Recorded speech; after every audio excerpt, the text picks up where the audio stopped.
Happy Wednesday, everybody. Good evening, and welcome to another riveting episode of Celebrity Court of Public Opinion. As you know, I'm Al Reynolds, your host and your judge, as well as your guide, as I take you through a whirlwind of headline-making stories that blend fame, fortune, and, of course, the law. Tonight's docket is absolutely packed, everybody. Drake is taking on Universal Music Group in a defamation lawsuit. Diplo, finally, thank goodness, Diplo closes out a high-profile sexual assault and stalking case. Yes, you heard me correct, a stalking case. And the House is advancing a contentious bill that could ban transgender girls from women's sports. We'll also dive into a potential TikTok deal that might involve our one and only Elon Musk, a wage dispute putting Caesar Emanuel Black Ink crew back in the hot seat, and we'll wrap with this shocking announcement. Can you believe Jessica Simpson and Eric Johnson are going their separate ways? I'm so sad. Finally, we'll cap it all off with our signature segment where we get you, the viewers, to come in and give us a guilty or not guilty in the court of public opinion, where we weigh the facts and we deliver our unofficial verdicts. Let's get right into it by bringing out our legal beagles that are joining us tonight. The fiery civil attorney, Shatan Turner. Welcome back to Celebrity Court. Hey, Your Honor. I'm glad to be back. Don't forget those fire emojis for that fiery attorney Turner. Also joining her, shit I didn't learn in law school, author Jason Weiss from Miami, Florida. Jason Weiss, welcome back to Celebrity Court. Thank you, Your Honor. The only thing that got me to put down my pen and pencil and writing volume 2 was to be here for this show. All right, now wait a minute, volume 2. So wait a minute, there's going to be a part 2? Oh, yes. It's going to be called More Shit They Never Taught You in Law School. Look for it, ladies and gentlemen, for your summer reading.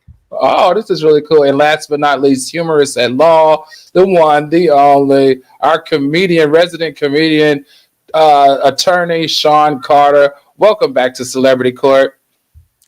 Wohen Hao, Ni Shao Wo, de Nong. I'm sorry. I forgot what I was. I thought I was on Red Note, where I've been hanging out with my Chinese brothers and sisters all week. So we on YouTube. Sorry about that. How you doing, brother? That's what I said. How you doing? All right. See, that's why we call him humorist at law. Okay, everybody, be sure to hit that like button. Also, be sure to hit that subscribe button. If you're already subscribed, be sure to hit the share button. Invite some friends over and let them enjoy these celebrities between the celebrities and the law. Also, turn on your notifications because we got some new stuff coming up in the second half of the month. And last but not least, always jump down in the comments and let us know how you're feeling and what you're thinking, and if you have any questions that we can answer for you. Court is now in session. Our first case, Drake is moving forward with a federal defamation lawsuit against his own record label, Universal Music Group. Now, according to recent filings, Drake alleges Universal Music Group spread a false and malicious narrative because they promoted Kendrick Lamar's diss track, Not Like Us. Drake says that that's painting him in a negative light. Now, we're talking about major players and big money, folks, so let's break this down. All right, to help us untangle this legal trend, we're going to go to Sean Carter, who's going to break down whatever happened to just basic, going to the vinyl and getting out your beef. Now you can't get out your beef. What exactly does Drake have to prove to show that Universal Music Group actions harmed his reputation, Attorney Carter? See, this is fascinating because he did not sue Kendrick Lamar, all right, for defamation. He sued the record label, which is interesting because what's the record label got to do with it? Now, normally the way this works is the distributor of the music isn't responsible for the content of it, unless. But here's where I think Drake said in his feelings about it, and I get it. That's also his record label, and so what he's saying is, how y'all gonna push this thing that decreases my record sales, and you're supposed to be my boys, right? I've been with you longer than Kendrick, right? I'm Jizzy. I'm Drake. I've been here forever. How you gonna be all up on his side? And so his argument is that they didn't just distribute it passively, but they made a special effort to promote this, to put it everywhere, to get it on Instagram and everywhere else. And as a result, they went further because I think about it. With all these rappers, Mhm. most of what they say is libel slander. They're certainly not fact checking that Right. whether you on 53rd Street and shot Pookie Ray on, they're not fact checking. Right. They just put it out. And so normally they don't have any liability for this. And he's saying, you do because you really went the extra mile, right? You did too much. And as a result, I don't like you because they're not like us. Attorney Turner, let me ask you this, because you're our resident, believe it or not, people don't know this about you. You're quite knowledgeable in your songs and your lyrics too. How does promoting a diss track potentially rise to the level of defamation instead of just the standard music industry rivalry talk? I think that is the question. Drake is trying to make new law here, right? Because as you know, diss tracks are my thing. And so compared to, like I said before, when we talked about this a while ago, they're not like us compared to Hit 'Em Up by Tupac, where he dissed everybody. Right. It makes you wonder whether the standard is changing. So first of all, as we all know, it has to be false information. So it has to be a lie, and it has to present them in a false light so that somebody believes it, right? So it's published externally. There's this lie that's published externally. No one can deny that Kendrick published the song, right? So the world has heard it, including my kids, who are always like, they not like us. They not like us. And the question is, I don't know, is Drake really a pedophile? I think that is probably what this entire thing is about, because that's a pretty inflammatory allegation. I mean, Tupac did say that he effed Biggie's wife. So I don't know if being a pedophile is different from that. But back then, people didn't sue, right? Back then, people actually took to the streets and shot people. And as we know, Tupac is a mere memory. And so I think we're glad that Drake is fighting this out through the court system and not with a gun. But it really is it kind of raises this issue, and really hip hop is under indictment, right? Because hip hop is based on hyperbole. It's based on playing the dozens, right? And really, this is a question of how far can one go before they're going to be found with defamation. And hopefully there's some hip hop heads who are deciding this case who are like, look, we can't have a chilling effect on this. What will we listen to? But we'll see. All right, Jason, before I get to you, I want you to think about this. I'm going to ask you this question, and then I'm going to come back to you because I'm going to read some comments. Jason, Attorney Weiss, if Drake wins, tell me what kind of damages or remedies could the court award in a scenario like this? Now, hold on. I want you to hold that thought because I want to read some of these comments because they are hilarious. All right, someone here said, Drake's Karen side is showing. LOL, sir, please let it go. Danielle Cameron. Welcome back, Danielle. SL says, leave it alone, Drake. Daniel Cameron again says, Drake is making the beige folks look bad. Just have several seats, sir. Benjamin 12 says, happy Founders Day, pretty Attorney Turner. Alpha Kappa Alpha Incorporated, founded on the campus of Howard University. All right. SL, let's see. Abby NYC. No, not Pookie Ray. Danielle Cameron, Shatan is our resident hip hopper. Drake is going through the same thing. So let's go back to you, Attorney Weiss. Let me ask the question again. If Drake wins, what kind of damages or remedies could the court award in a scenario like this? Economic damages, punitive damages, compensatory damages, so economic damages, in the form of money, punitive damages, punish, for the harm to the reputation, loss of money, loss of experience, loss of reputation, all of these things, compensatory, loss of record sales. So there are so many things that could go. The one thing that I do wanted to talk about real quick was that they're both under the same record label, but they're under different divisions. Drake is under Republic, and Lamar is under Interscope. So there is a divide, even though UMG is sitting there at the top. So at the end of the day, UMG makes money no matter what. And that's why UMG is getting sued. Right, but they could lose a lot of money because clearly they wouldn't be. They're not. I mean, they're the file this on their insurance, right? This would be some type of. So you make a claim on the insurance, that doesn't hurt your bottom line. Do it with a company like this. That's not going to do anything for them. So I wanted to do this really quickly, guys, because this is how I think it went down. Tell me if I'm right, counselors. I think Drake got his ass handed to him these last 6 to 8 months, right? To the tune of broken records, triple platinums for Kendrick Lamar, and street creds have been ripped. I mean, he basically ripped him a new one, right? Can we agree with that? We know that Drake is a more famous person. Drake is a very talented guy. And on the fame meter, he was at the top of his game. I think he went into his lawyer's office and said, you guys have to do something. I'm losing money. People are unfollowing me. I'm no longer hot in the streets. The chicks that used to return my calls are now blocking me. I'm not the head dog on I'm not the big dog no more. And I have lost millions upon hundreds of millions of dollars between my low views and all that. And I need to be compensated. And I also want you guys to help me from everybody playing his music over and over and over again. I think that's what he did. Well, so look, Drake's contract is almost up.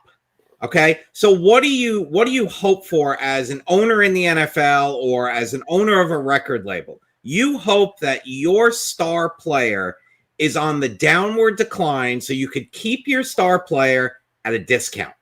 So That's what I think is happening. I think they're allowing this to happen so that they can devalue the Drake image then shoot him.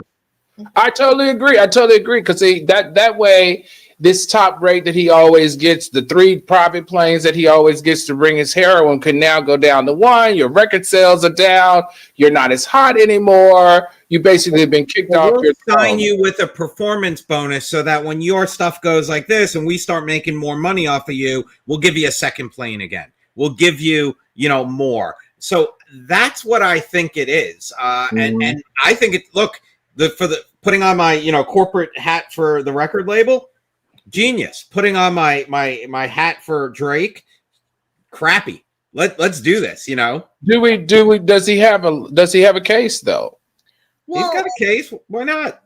It's tough. I mean, a claim that he's not making that I hope is borne out. And so you know how I like a good pretty boy. So Drake can call me if he wants private representation. There's no shame in her game. Here's what I think. All the attention is going to the defamation, and I don't think that there's enough attention going to the issue that as his record company, right, they owe fiduciary duty to him. And so how are they promoting an album that puts him in the light of being a pedophile and being everybody's punk?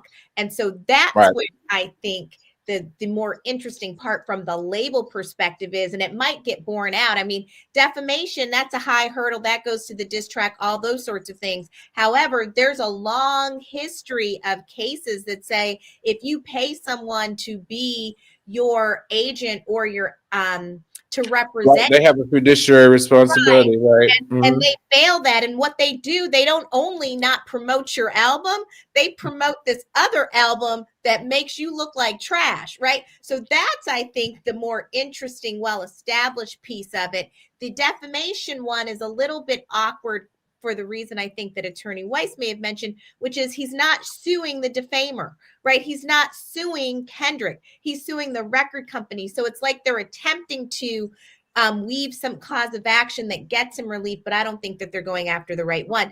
The other thing is that, and love, I mean, I think Drake and I could be like best. But I actually think that this lawsuit is a sign that he's not a very talented rapper, because back in the day, what would happen? How dare you? Order in my court. Order.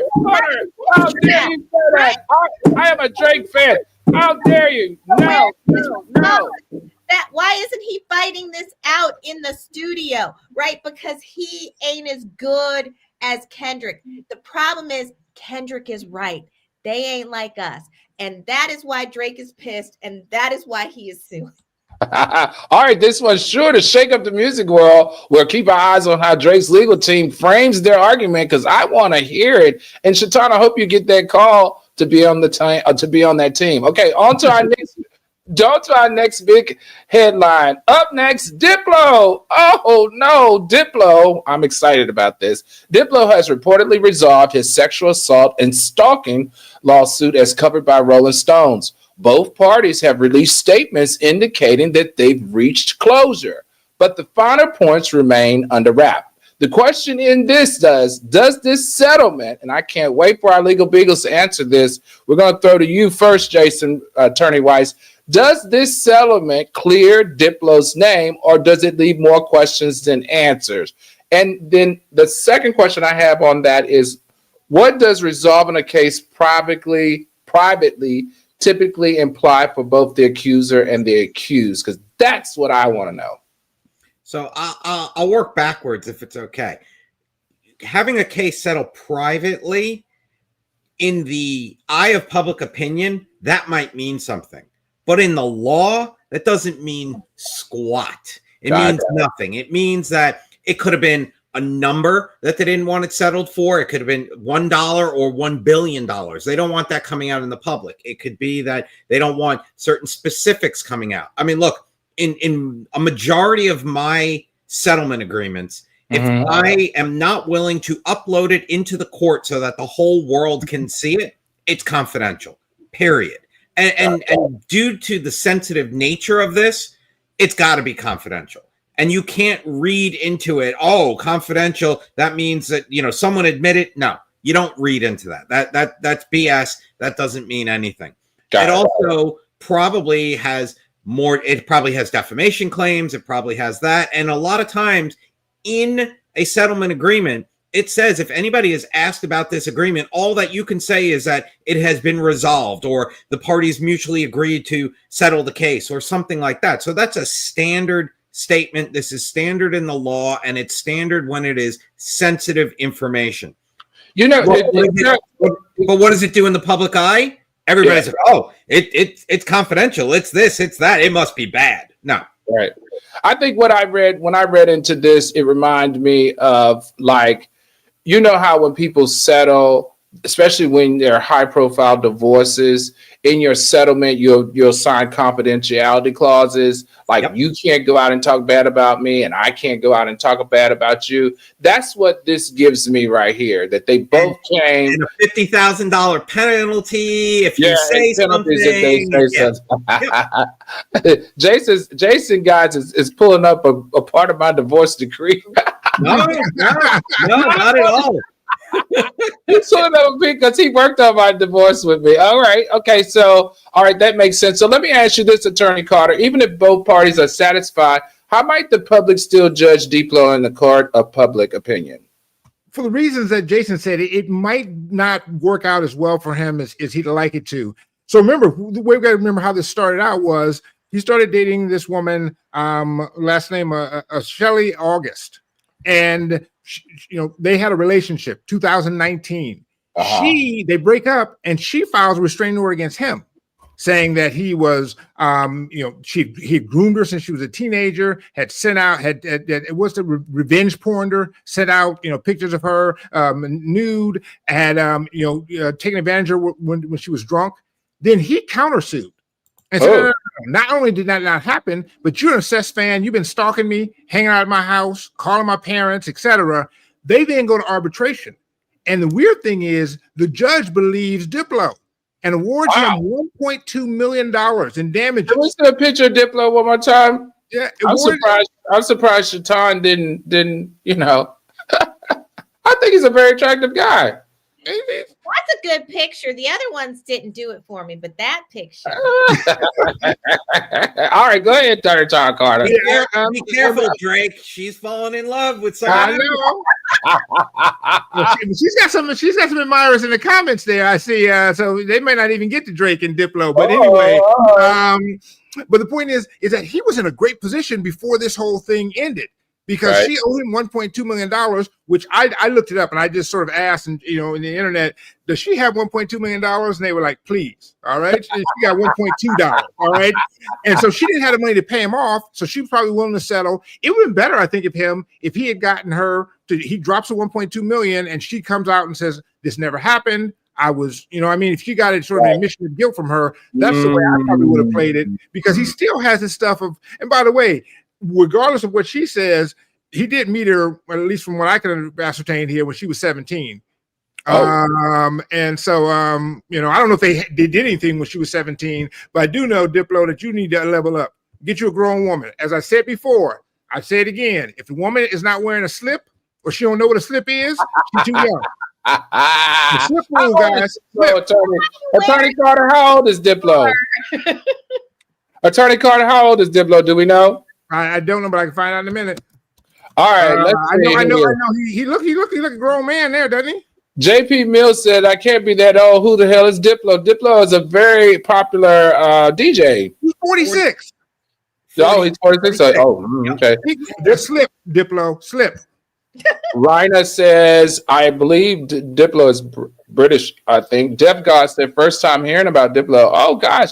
Didn't Diplo date like one of the Kardashians? Well, I don't know. Don't get me to line. All right, let's keep it moving. All right, everybody, be sure to hit that like button. The lights aren't like, and be sure to hit that subscribe button. Also, turn on your notifications. Share your subscribe button with someone else. Invite them over to enjoy the show. And as always, we love you in the comments. So basically with Diplo, we have to understand that public perception is everything for celebrities. So this story may resonate for some time. Let's pivot to a hot button legislative issue. And this one, I can't wait to hear the response on this. All right, third on our docket, the U.S. House of Representatives have advanced a bill that would ban transgender girls from competing in women's sports at school and universities. CBS News broke down the arguments. Proponents say it's about maintaining competitive fairness, while critics say it says discrimination against transgender youth, and also it's a violation of human rights. Now, let's start. Now, did we say who's taking this, Carter or Jason? I think I got it. All right, so Attorney Carter, what constitutional challenges might opponents of this bill bring if it passes? They can basically bring an equal protection claim saying that this law discriminates against me on the basis of my gender, right? Because, I'm a trans woman. Now, here's the thing about it is the Supreme Court currently hasn't recognized trans people as having any special protection. Right, that's right. But you could argue, hey, you know what? This law wouldn't apply to me if I was naturally born a woman, and therefore it's discriminatory against me because I'm now a woman. It's a hard argument to make. Granted, the harder thing for the feds is going to be assuming this law passes, and we'll see. It passed the House just barely. It might not pass the Senate. Senate usually is a little more reasonable about this, but let's say it does pass. How do you then prove whether someone is trans? Because if you come to the school and you apply to the school, you say, I am a girl, a woman, put F on your transcript.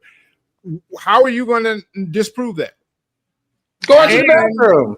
Adam's apple. Well, remember, but what's bathroom, locker room, showering at the PE. Well, no. But what if you've gone through the whole process? Oh, you mean the whole 95% keep the Adam's apple. Yeah, especially under 18. This is my question. We're gonna get to you, Attorney Weiss. Hold on one second, because we had quite a challenging conversation. I thought it was healthy, a good conversation in the chambers. I don't believe that it's fair. I don't care how we look at it. Just the makeup, the physical makeup, the torsos, the arm length, the speed, the bone density is just different. Why can't transgender in recognizing their gender, right, but also recognizing their advantage, why can't we create their own league? How would we have enough? So what would be the solution? I'm gonna go to you, Attorney Weiss, real quick. Well, look, the problem, the first problem I have here is that it's across the board in all sports, all ages, right? If you are 16 years old and you make the decision to start that process, I have a hard time supporting that.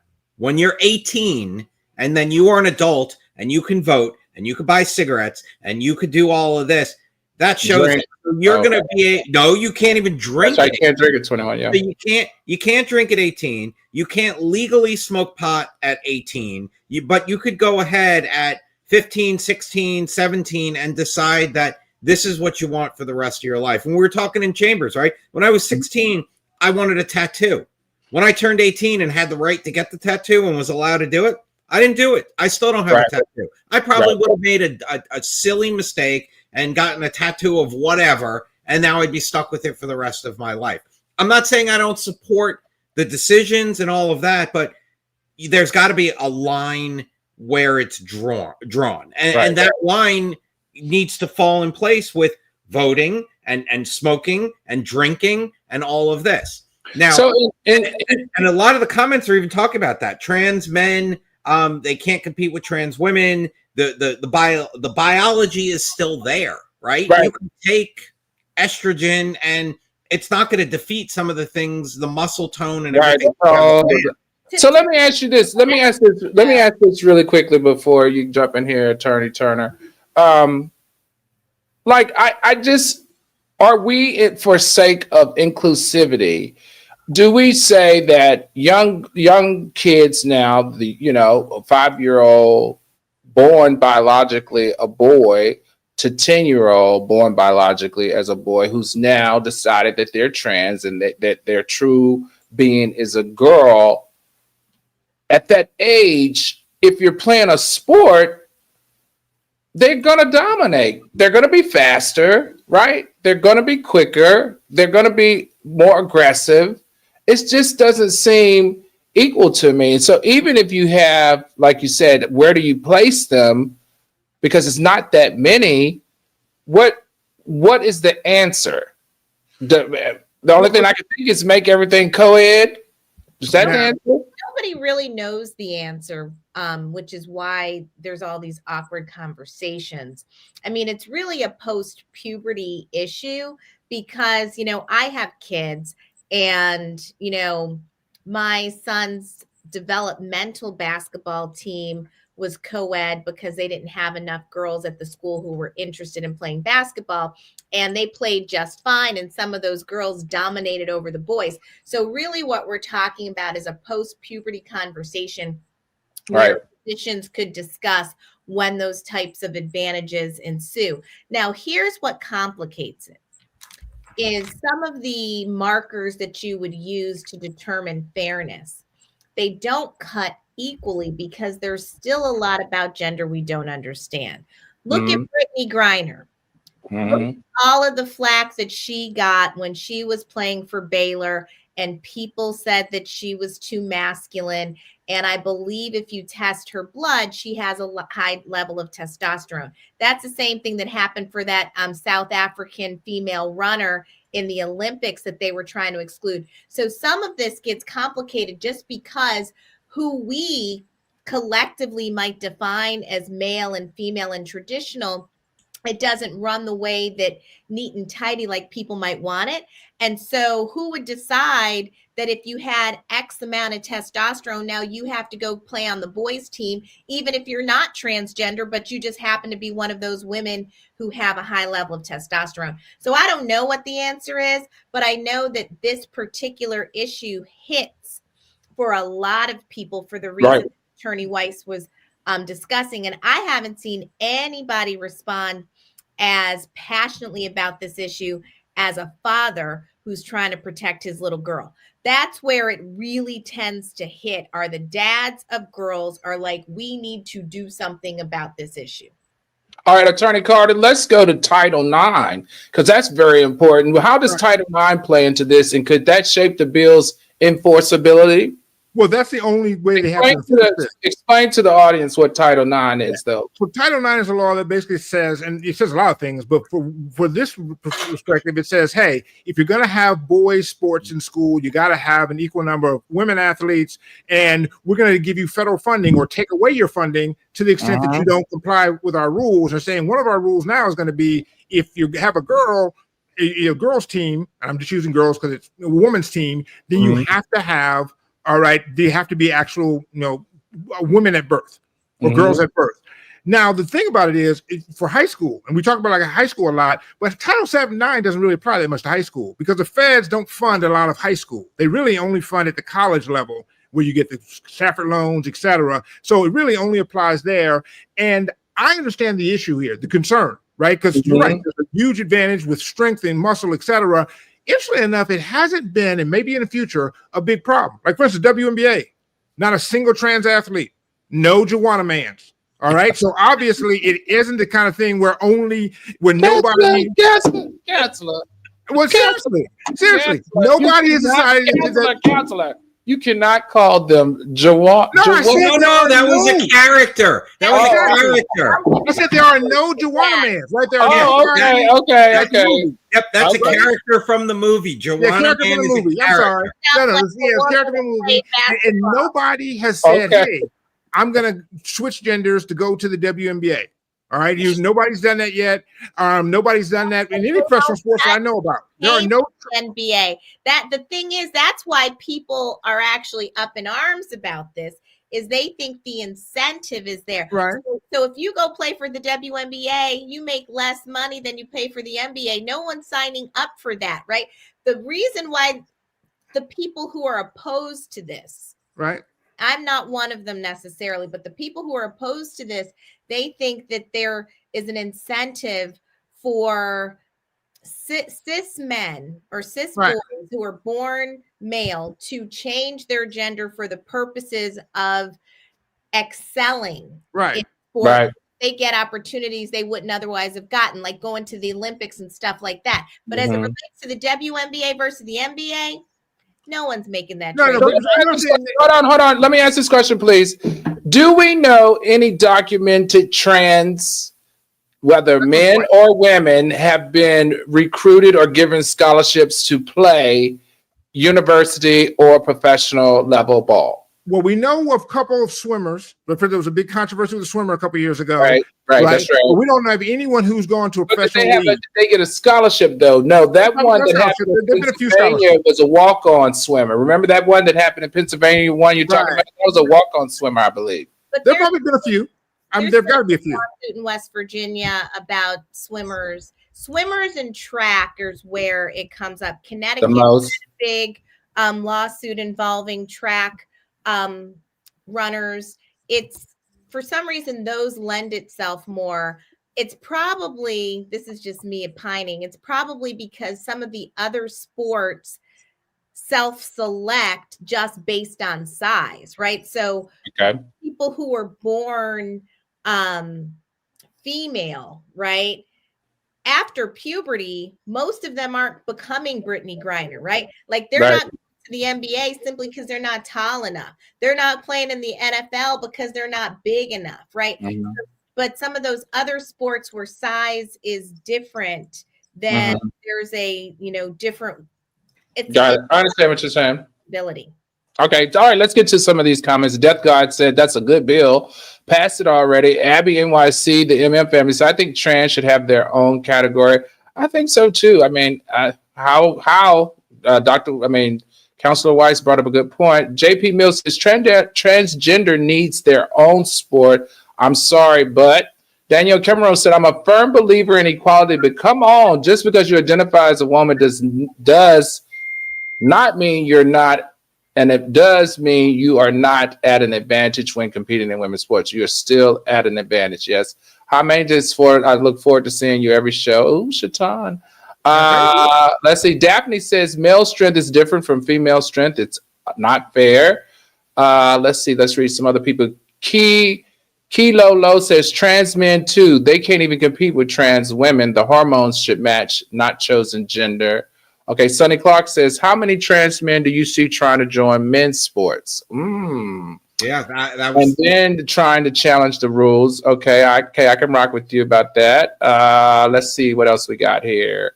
Benjamin 12 says, tomboys. That's a good point. Tomboys, girls are built different from transgender girls. That's true too. The same genetics are there. They haven't. Yeah. Let's see. Volleyball. Did some trans women almost kill a girl with a spike? That was horrible. I think I saw that. All right, let's keep it going. This is a very interesting conversation.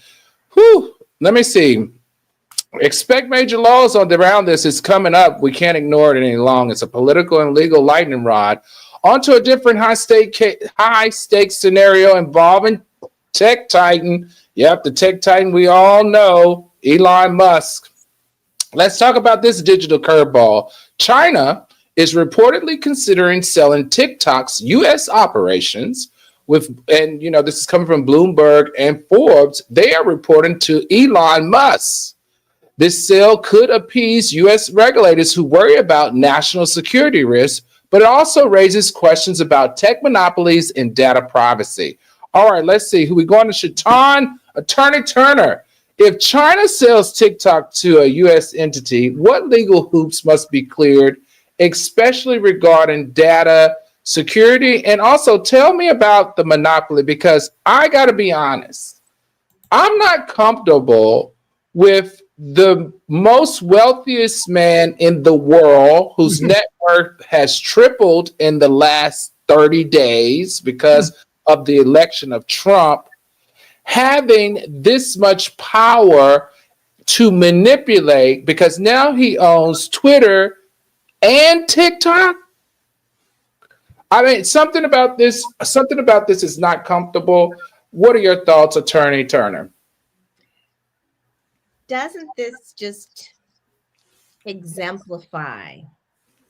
Hitch your horse to the right wagon and you can fly, right?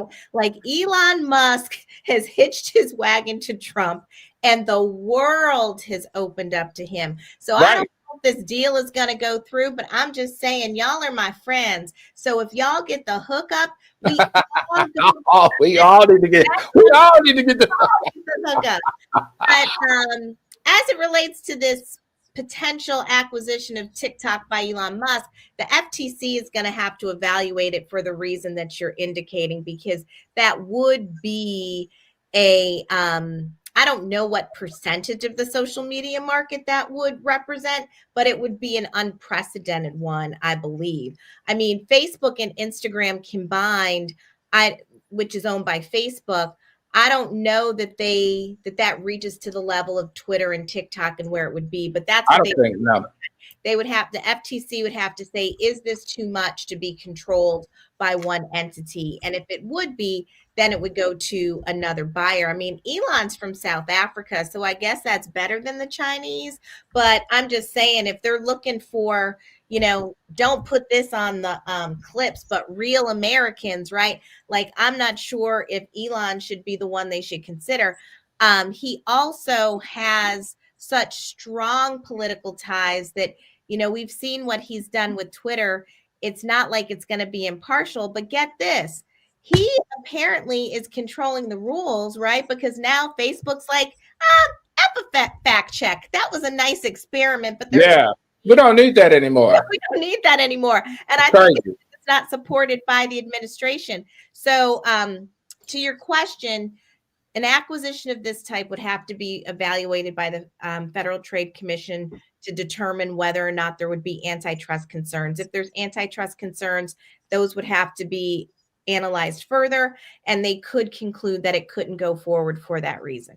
Got it. All right, attorneys, let me ask you guys this. How does the Committee on Foreign Investment in the U.S. reviews typically handle deals involving major foreign tech assets? Does anybody know? That's pretty hard, though, right? No one? And it's usually the other way around. Usually the concern we have is if you're a U.S. company and you're selling to a foreign company, right? That you then send our technology out. If the technology is coming into the country, we're much more happy, and the regulation is a lot less lax on that, right? And so the idea is if a Chinese company sells to the U.S., U.S. buyer, the CFI U.S. is not going to have a big problem with it. Now, the thing I find interesting about this is, did you guys heard about what happened in the last 24 hours or so, right? Regarding what? Gen Z, and I don't usually give Gen Z a lot of credit, but I got to give y'all credit on this one. They decided, hey, if the Congress is concerned about TikTok possibly giving our information to China, we just going to do it ourselves. Oh, yeah. They went on Red Note, right? Made the #1 app. By the way, I got an account too, Law Humorous. You can find me there. I got my language. I'm working on it. But the point is, we were like, hey, you know what? If you're concerned about us having the information, we're just going to give it to them now. They got my phone number. They got my social security. Matter of fact, China, you can have call me, get my social security number. I think they're missing even though in all of their, greatness and celebration of thought and feelings, I think they're missing a huge point here, which is that's not all they're doing. That's not all they're doing. It's they have the ability, based on an algorithm, to make you think and believe things that are to their advantage, right? Or to our disadvantage by our data privacy invasion. So it's not just your name and your social security number and maybe your bank account. It's also the ability to manipulate you mentally as well as emotionally. I think here's a question for you. Mm-hmm. Do you think that the manipulation that Facebook is doing on you is any better for you than the ones that the Chinese are doing? Very good question. That's okay. I'm not saying that any type of manipulation is okay, but I don't want to be manipulated by Elon Musk and any of his agendas. You saw how he changed the agenda on Twitter and turned it to X. You saw his influence with the Trump campaign, his last election, and working with the Russians. I just don't trust anything about this man. This man has a transgender child that he doesn't even support and love. He votes against anything that supports his child. He votes against it. The child has distanced himself from it. He has 10 other kids. He's money hungry, power hungry, and I don't trust my information and the country's ability to manipulate it by someone like that. Well, I mean, that's a different question. I don't necessarily disagree with you on that, but that's a different question than you posed, which was about the concerns about the TikTok being acquired by an American company versus the Chinese. And I think the point that Attorney Carter was making is that the national security issue, at least theoretically, gets neutralized once you bring it into an American-owned company, because now you don't have it externally. The issue of manipulation because of the medium itself and how it communicates, that is something that I think raises a different issue that Congress was interested in several years ago, but it kind of went away when Facebook was in those hearings discussing how they communicate to people. Right, and how they is right. And I think that's a legitimate question, but that's not the one that the Supreme Court was answering. That was if anybody watched those hearings, it was so scary to hear him talk about how Facebook influences consumer behavior on a not daily basis, but hourly basis. I don't like the fact that this man is now going to be head of efficiency for the United States of America. He's going to be running TikTok, Tesla, and now possibly, and Twitter. How could you give someone with such a sketchy background, who doesn't care about anybody as it relates to like the middle and lower class individuals, does not believe in DEI, does not believe in women's rights, does not believe in African American anything? How can you give that man the ability to have this much power in the United States and you're not from the United States? I think they're gonna, I haven't looked to see, but his job with the administration, right? That's one that doesn't require confirmation because it's kind of fake, right? Right. So yeah, but it's real power. It's a fake appointment, but it's real power. No. It is real power. I'm not disagreeing with you, but I think that that's going to be the loophole that he gets through to be able to maintain all of his other companies, just like Ivanka Trump and Jared Kushner did when they were in the White House, but they ain't have real jobs. And so they had all of this influence, and then Jared was still able to do everything that he did with China, right? And so Elon is going to keep wheeling and dealing because he wants to remain the richest man in the world, and there ain't no money in the White House. It's fancy. None. It's power. It's all about power. And look, this whole TikTok thing was set up by the Trump and his people 6 months ago. They knew about this, and the goal was get Elon TikTok. So Elon, when his car sales go down because Trump's going to push gasoline cars up, that he could still remain friends. And just real quick, I did do a quick thing of research. Twitter, Twitter, which was X, and TikTok has about 2 billion users, whereas Facebook and Instagram have 5 billion. So it's a 2 to 5 ratio. So it's not a monopoly. Facebook and Instagram have the higher market share, but they're going to do whatever it is to. Trump wants his buddy Elon to still be his buddy. But wait a minute, who the owner of Facebook and Instagram, right? The owner of Facebook, that's even more scary now that I know that the entire social media platform is run by people who don't respect DEI, who supports divestment in people of color and making sure that we have a seat at the table. Now we're going to give them all this ability to manipulate the youth, all the generations. Okay, we can talk about this all night. All right, everybody, be sure to hit that like button. Don't forget to hit that subscribe button and hit that share button if you're already subscribed. Invite a friend over. You see how juicy it can get over here. Turn on your notifications and keep coming in the comments. All right, next story is about wage disputes and labor relations. Caesar Emanuel, I interviewed him, such a cool kid. When I tell you what an entrepreneur he is, a Black Ink crew is in legal trouble after an ex-employee, Venus Cuffs, claims she was never paid for her year-long tenure. The New York Department of Labor ruled in her favor, awarded her $114,000, but she says she still hasn't seen a dime. This raises serious questions about wage theft and mistreatment in the workplace. All right, I think we're going to Attorney Carter on this. Attorney Carter, how does the Department of Labor handle claims of unpaid wages, and what does a ruling in the employee's favor actually signify if she can't get her money? Did you want to take this, Attorney Weiss? No, you can take it. It's all good. I'll tag in after. All right, fair enough. So what happens is the Department of Labor, you go to them and you say, hey, I wasn't paid. And they sit down and they have hearings, they investigate it, and you're right. They ruled and said, hey, you're right. You didn't pay her for a whole year. You are $114,000. So by the way, she's working in a tattoo parlor. And so my first question is, wait a minute, how do you make $114,000 a year in a tattoo parlor? I'm stupid. I can't believe I went to law school. What the hell wrong with me, right?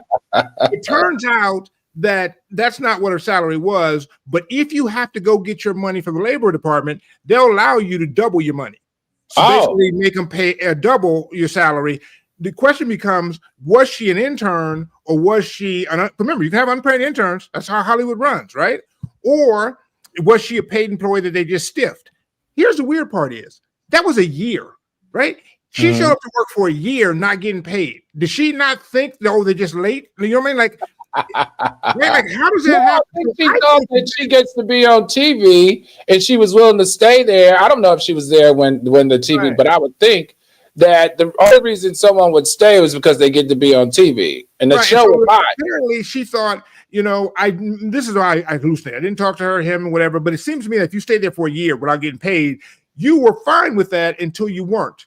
And here's the cool thing about it, though. In New York, and it's just probably a New York thing, but New York labor law allows you to say, even if you agree to be an intern, paid intern, if they didn't treat you like an intern, they treated you like a real employee, they gave you real employee responsibilities, you can go back and get your money.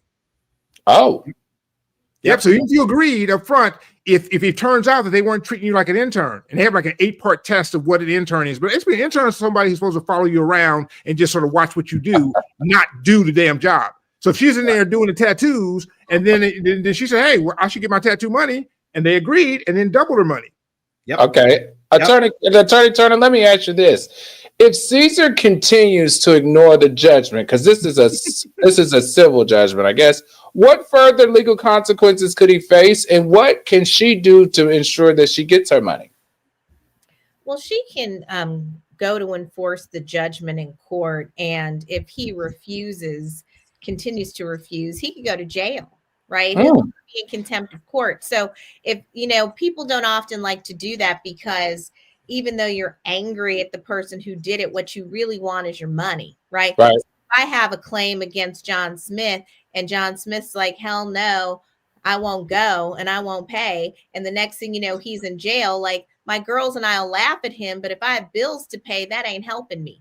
Right. So really, they want to figure out how to get that money from him. And it may come down to them like garnishing his bank accounts or something in order for her to get the money, because that's really what she wants.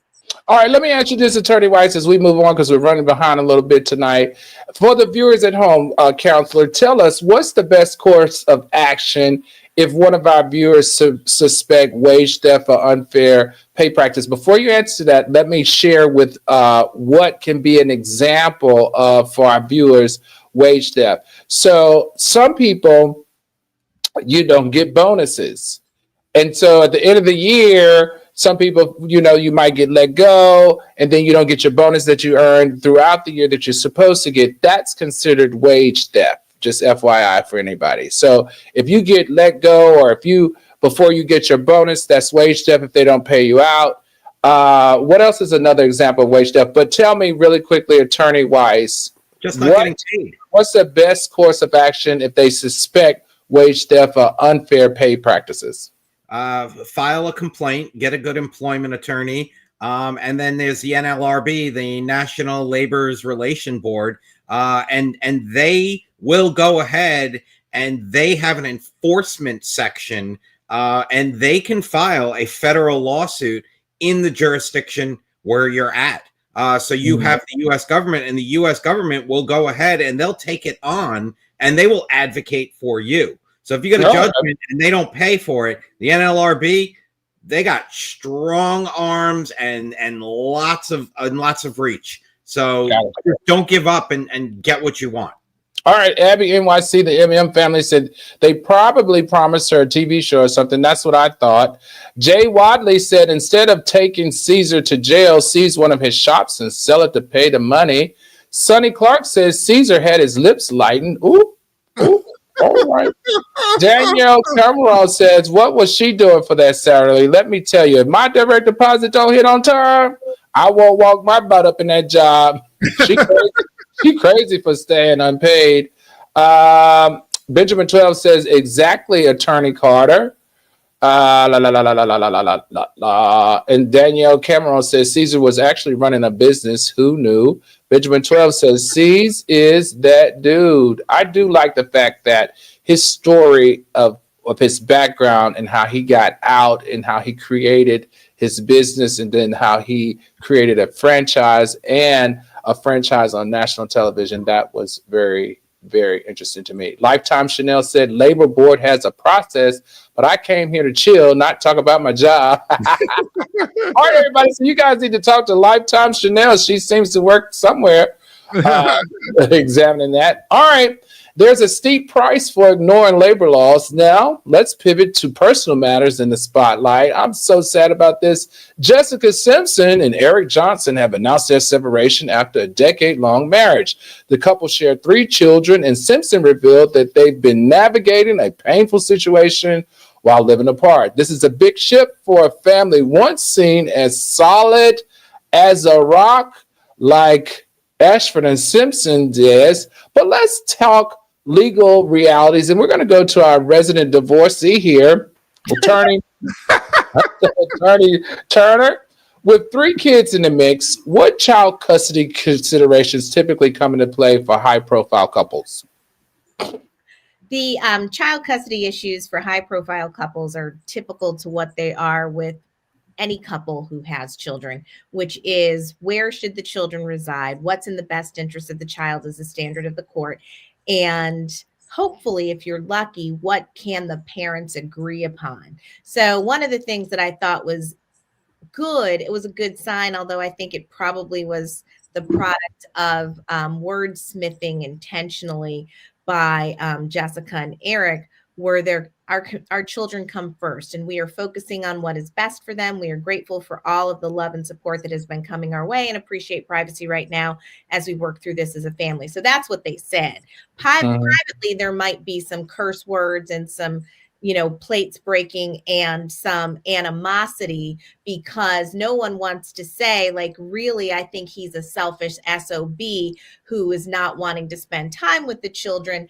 And in truth, I'm doing it all myself. No one's releasing that statement. And conversely, he could say that about her. I don't know their private situation, but I do know this. They've announced that they're separated. They have not filed for divorce. Apparently they were observed not wearing their rings months ago. Newsflash to anybody who knows married people, right? Sean Carter, I'm sure your wife flashes that big rock you gave her everywhere. Their ring, and it doesn't happen that they're doing the dishes, but they're at the mall or having brunch with you. Chances are there's a story, they just haven't decided to tell it. Right. So that's what happened with them. People were speculating for a while. It is kind of heartbreaking because it does kind of mirror my situation, 10 years together, 3 kids. But what I learned was the statistic: 1 in 5 couples are divorced after 10 years. The likelihood of divorce shrinks with each decade. So they're kind of at that sweet spot where people are evaluating their options.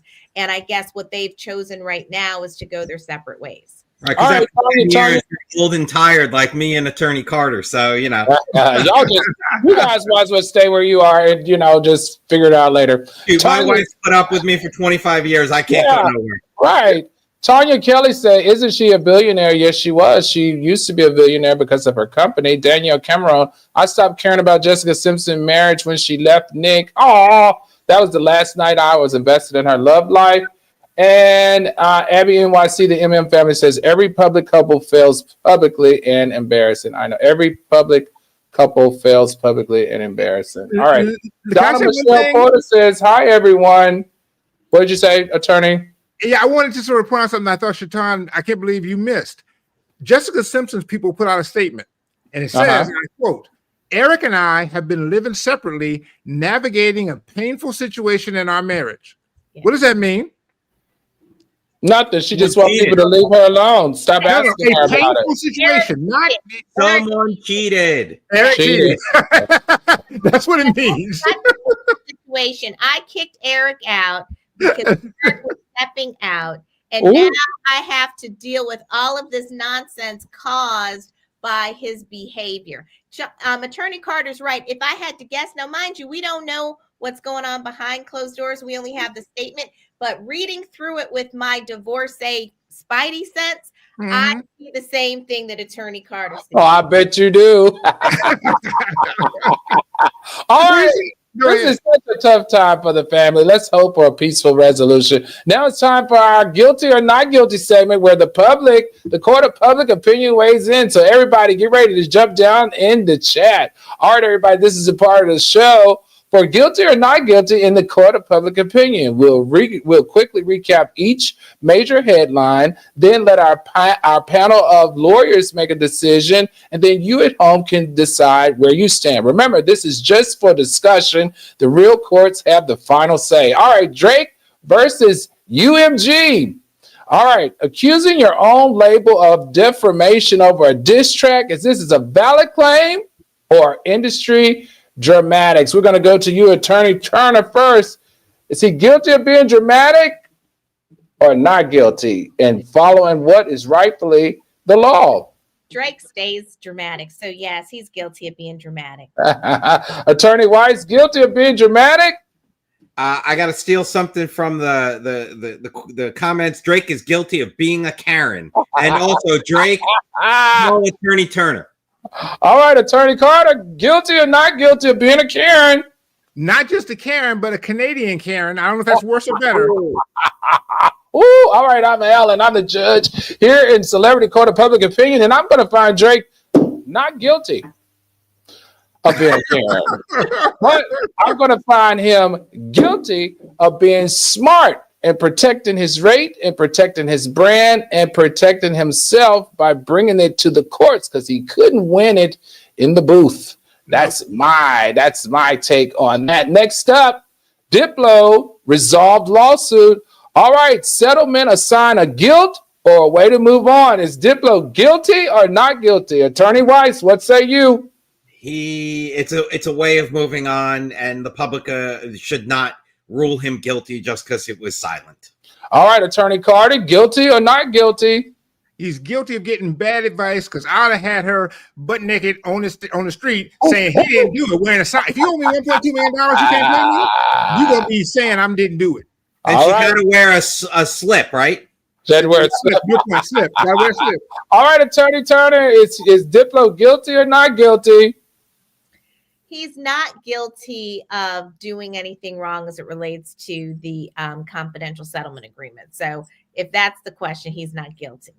All right, I'm Alan. I'm the judge here in Celebrity Court of Public Opinion, and I'm going to find Diplo not guilty of any wrongdoing and trying to sweep anything underneath the rock. Next up, Bill. Oh, let's see what the people are saying, because that's what's most important. Did they find him guilty or not guilty?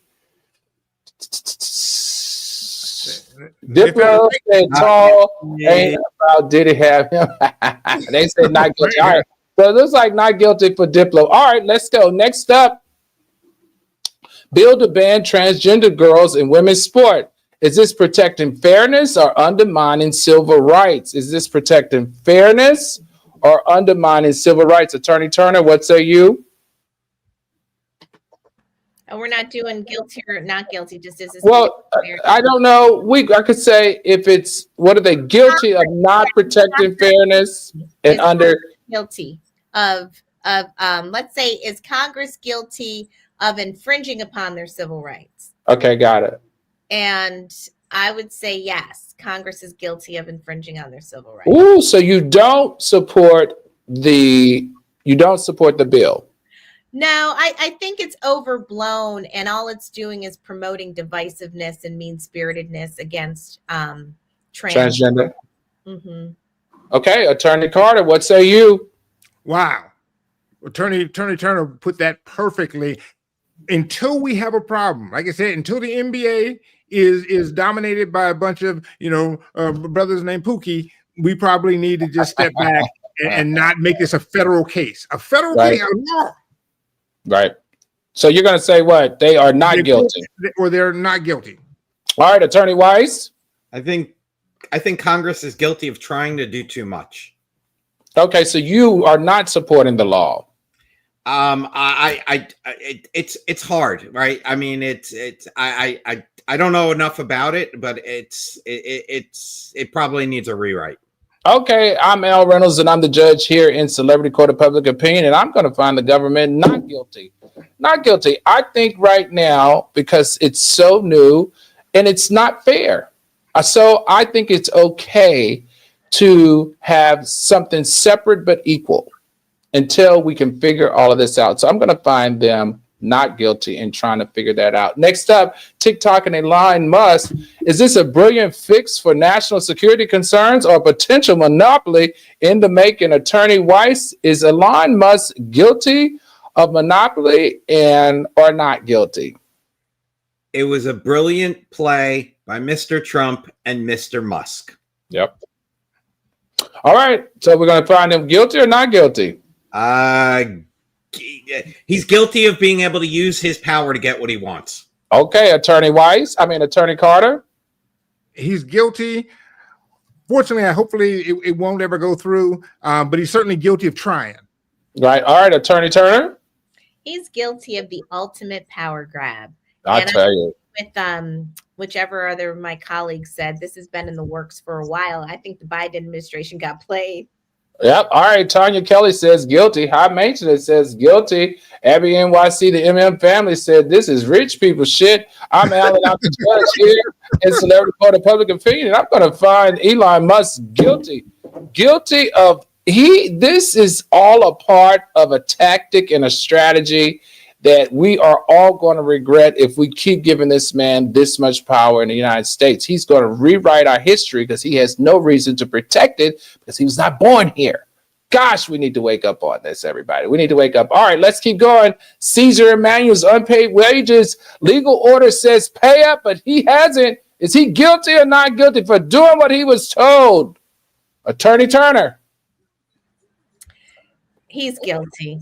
All right, Attorney Carter. Her money. He's guilty, but with an explanation. Because, like the people in the comments said, you show up a whole year for a job and your check is late. You knew you weren't supposed to get paid. All right, and by the way, $115,000. Caesar, if you're out there, you can go ahead and not pay me for a year too. It's gonna be a little higher, but you go ahead. Attorney Weiss. He's guilty of not getting it resolved. Period. Oh, okay. All right, I'm Alan. I'm the judge here in Celebrity Court of Public Opinion, and we're going to find Caesar guilty. If the court says you owe that woman, pay that woman. We don't want you to go back to jail, Caesar. All right, next up, Jessica Simpson and Eric Johnson. Is this navigating a private heartbreak publicly? And who's to blame here? Let's see. Jessica, what is there? I guess there's no real guilty or not guilty, or is there a guilty or not guilty? Are they doing the right thing? Is Jessica doing the right thing of trying to protect her privacy by asking everyone to let her divorce in peace? Attorney Weiss, what say you? I'm guilty of not caring. And I also think that her coming out and saying, please protect our privacy is an invitation to dig deeper. So I think she's guilty of just shh, be quiet. And I'm guilty again of just not caring. All right, Attorney Carter. Girl, the only reason you got any money at all is because we've been in your business. All right, you had a reality show on TV. We got a license. I should be in your bedroom to be able to watch him cheating on you. All right, don't even tell me I can't. The only reason we know who you are is because we've been in your business. Stop it. All right, Attorney Turner, you're a resident divorcee lawyer here. What's the word? Is she guilty or not guilty? I am. I'm also your resident culture queen, and I love that Abby at NYC brought back the comment from her show with Nick. Yeah, with Nick Lachey. It's chicken to see if the cheating with all the other fish. Who cares?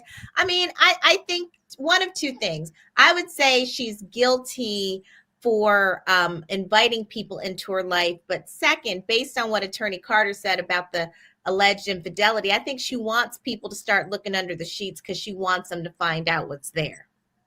Yeah, I'm Alan. I'm the judge here in Celebrity Court of Public Opinion, and I'm going to find Jessica guilty. I'm going to find her guilty because this is a deal. You can't be in the public eye and become a billionaire because people are in your business.